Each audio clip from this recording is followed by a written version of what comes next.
Le design thinking a été théorisé par Tim Brown, le PDG d'IDEO. C'est une méthodologie de travail qui permet de proposer des solutions innovantes dans n'importe quel contexte. Vos innovations seront donc utiles pour votre cible dès demain.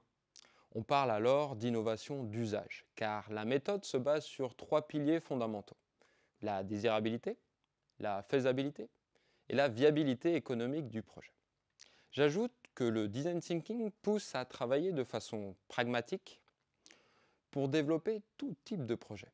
Vous pouvez développer des projets entrepreneuriaux, des projets intrapreneuriaux, des projets sociaux et des projets culturels.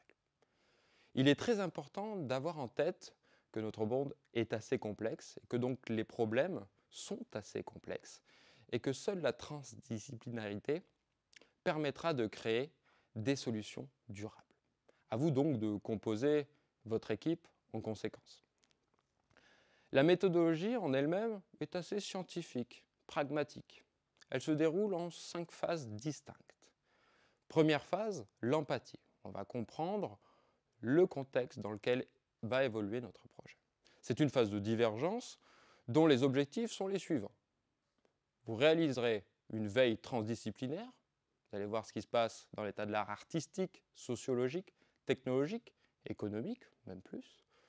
Vous allez aller aussi sur le terrain pour rencontrer et discuter avec des personnes clés, des personnes expertes de votre contexte, pour comprendre quels sont les vrais problèmes.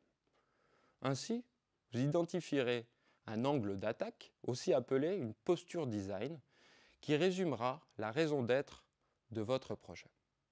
Pour synthétiser l'ensemble de cette première phase, je vous conseille d'utiliser un outil de mind mapping comme MindMap ou Sketchboard. Ensuite, on peut passer à la deuxième phase de définition du concept. À partir de l'angle d'attaque, aussi posture design, vous pouvez maintenant définir les différents besoins qui doivent être objectivés, orientés vers le comportement et les usages de vos utilisateurs. Cet objectif permet de trouver les premières pistes de concrétisation de votre projet et de mesurer sa désirabilité. C'est pourquoi il est très important de réfléchir, certes, autour d'une table avec son équipe, pour émettre des hypothèses, mais d'aller très vite à la rencontre de vos utilisateurs pour valider ou réfuter ces hypothèses. Ce n'est pas vous qui choisissez, ce sont vos utilisateurs. C'est très important de l'avoir en tête. Ainsi, vous créerez votre premier réseau d'acteurs représentant les différentes ressources à disposition de votre projet. Vous pouvez ensuite identifier les différentes relations d'influence, les différents liens entre différents acteurs, partenaires, clients, fournisseurs. C'est un excellent moyen d'anticiper les opportunités et les difficultés à venir.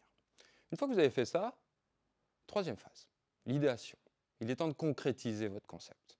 Il est désormais temps de mesurer la faisabilité de votre projet. Cette phase permet de créer une preuve de concept pour montrer que l'idée fonctionne.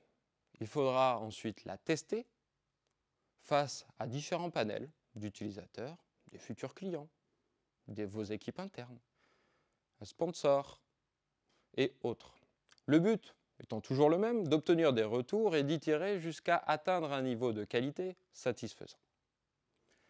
On passe à la quatrième phase, le prototypage. Il s'agit maintenant de travailler sur un prototype aussi appelé MVP, pour Minimal Viable Product.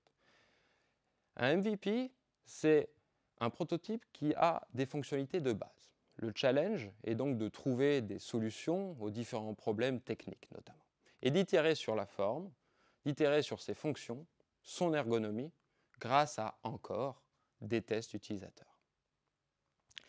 Il est important quand même de prévoir systématiquement un protocole de test, de noter un maximum les retours suite au test pour les analyser. Et enfin, on passe à la dernière phase. Cette dernière étape consiste à établir la viabilité économique du projet.